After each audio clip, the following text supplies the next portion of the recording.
রাখনে বলাকে বলে তুমি, বলে তোর সংসার চালানোর মালিককে বলে তুমি। তোর কোনো চিন্তা আছে বলে না, যা তোর ছেলেকে নিয়ে চলে যা। মুসা আলাইহিস সালামকে মা কোলে করে নিয়ে চলে গেল বাবা। আনন্দ করে যত্ন করে বাড়িতে মানুষ করতে শুরু করে দিয়েছে বাবা।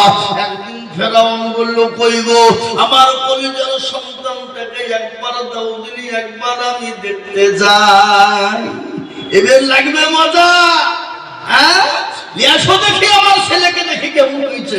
হ্যাঁ বাবা মুসা আলাইহিস সালামের কাছে ফেরাউনের দরবারে মুসা আলাইহিস সালামকে নিয়ে ফেরাউনের দরবারে যখন পৌঁছে গেল, ফেরাউন আকাবির করে দৌড়তে দৌড়তে পড়ে গেছে। দেখবেন ছোট ছেলেকে প্রায় লোক করে নিতে ভালোবাসে না, ভালো টুকটুকি ছেলে হলে, হ্যাঁ উনি তো নবী। ফেরাউন একবারে দৌড়তে দৌড়তে পড়ে তুলিছে, পড়ে তুলে নিয়ে বাবুদের মুখের কাছে মুখ লাগিয়ে যখন চুমো দেবে, আর এমন তুলে একটা হাইব্রিড চড় তুলে মেরেছে বা এক চড়ে একবারে ফেরাউন কাজ সর্বনাশ। এ কি হলো? এই তো আমার জানের দুশ্মন পেয়ে গেছে। এই হবে জানের দুশ্মন, একে আর বাঁচিয়ে রাখা যাবে না।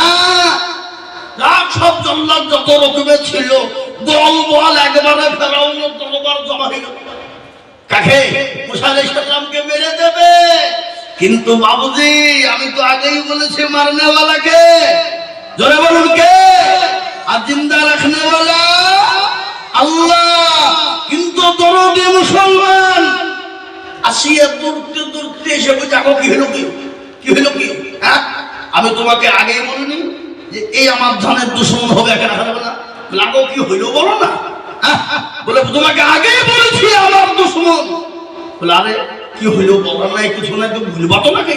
বলে এমন চোর আমাকে মেরেছে আমার দুনিয়া পর্যন্ত ভুলে গেছে, চোখ অন্ধকার। তো আসিয়া তো বুঝতে পেরেছে এই মালকে নাকি। হ্যাঁ সঙ্গে সঙ্গে বলছে, আগো সত্যি তোমার বুদ্ধি নাই। বলে আমার বুদ্ধি নেবে না? হ্যাঁ এখন ছোট ছেলে যার হয় চোর মারবে, নাহলে লাঠি মারবে, তাহলে পায়খানা করবে, নাহলে প্রসাব করে দিবে, তোর বুদ্ধি আছে?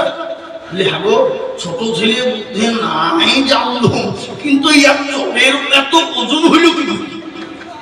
এতটুকুন ছেলে চোরের ওজন হইল। হ্যাঁ বলে বুদ্ধি নাই, তার প্রমাণ দেখতে চাও? বলে হ্যাঁ। তাহলে কি প্রমাণ? বলে একদিকে স্বর্ণ আর একদিকে কি যেটা বলো আগুন। যদি স্বর্ণে হাত দিয়ে ফেলে জানবো তার বুদ্ধি হয়ে গেছে, আর আগুনে যদি হাত দিয়ে ফেলে তাহলে জানবো তার বুদ্ধি কি হয় নাই। কিন্তু বাবজি এখনকার যা ছেলেপিলে ডিজিটাল ছেলে নাকি বলছে, মায়ের পেট থেকে বেরিয়ে বলছে মোবাইল চালানো হলে দুধ খাবো না। কি গো বলছে না? বলছে না? ধরো বলুন। হ্যাঁ ওই এক কোর থেকে দুধ খাবার, আর এক কোর থেকে মোবাইলে দেখাবো, বন্ধ হয়ে গেলে খাবারও বন্ধ। কি বলছেন? আছে না নাই ডিজিটাল যুগ? আল্লাহু আকবার। তো মুসা ফেরাউন বলল ঠিক আছে তাই হবে, দেখেন আল্লাহু আকবার। ভালো করে শুনলেন, মুসা আলাইহিস সালামকে মিডল পয়েন্টে রেখে দিয়েছে, একদিকে স্বর্ণ আর একদিকে আগুন। এদিকে মুসা নবী আলাইহিস সালামের মা হাওয়া করে কান্না করে বলছেন, পরওয়ারদিগারে মাবুদ আল্লাহ, তুমি আমার ছেলেকে তুমি কেড়ে নেবে তো কেন? তুমি আমার কাছ থেকে নিয়ে তুমি বাঁচিয়ে দিলে গো মাওলা। আল্লাহ তোমার কাছে আমি কোনো জিনিস চাই না, তুমি আমার কলিজার টুকরা সন্তানকে তুমি আমাকে আমার কোলে ফিরিয়ে দাও। আল্লাহর দরবারে হাওয়া করে চোখের পানি গড় গড় গড় গড় গড় গড় গড় গড় করে ঝরিয়ে দেয়।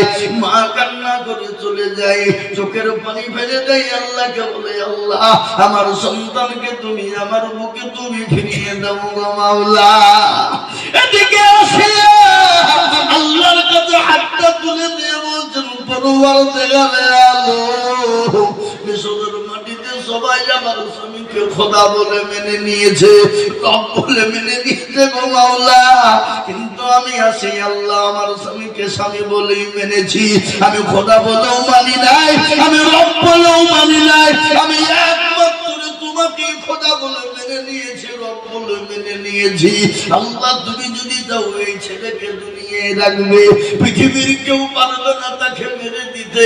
আর তুমি যদি চাও রাখবে না, পৃথিবীর কেউ তাকে মারতে পারবে না। আসিয়া হাউমাউ করে আল্লাহর কাছে কল্যাণ করে চলে যায়। এই আসিয়ার জীবনে আপনারা সকলেই জানেন।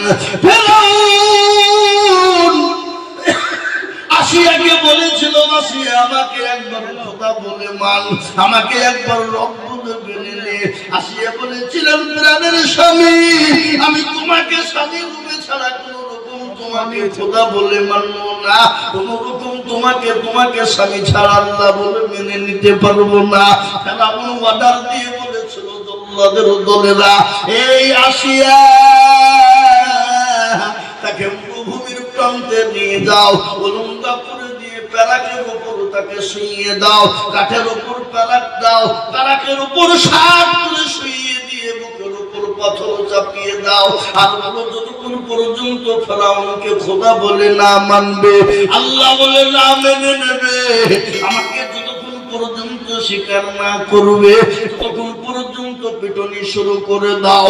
ওই আসিয়া মরুভূমির প্রান্তে যখন কাফের বেঈমানেরা জল্লাদের দলেরা আসিয়াকে মরুভূমির উত্তপ্ত গরম বালিতে রে বাবা কাঠের উপর প্যারাক দেওয়া হলো, প্যারাকের উপর উলঙ্গা করে দিয়ে শুইয়ে দেওয়া হলো। নারী দেহ নরম দেহ সুন্দর বই প্যারাকের উপর যখন শুইয়ে দেয়, আর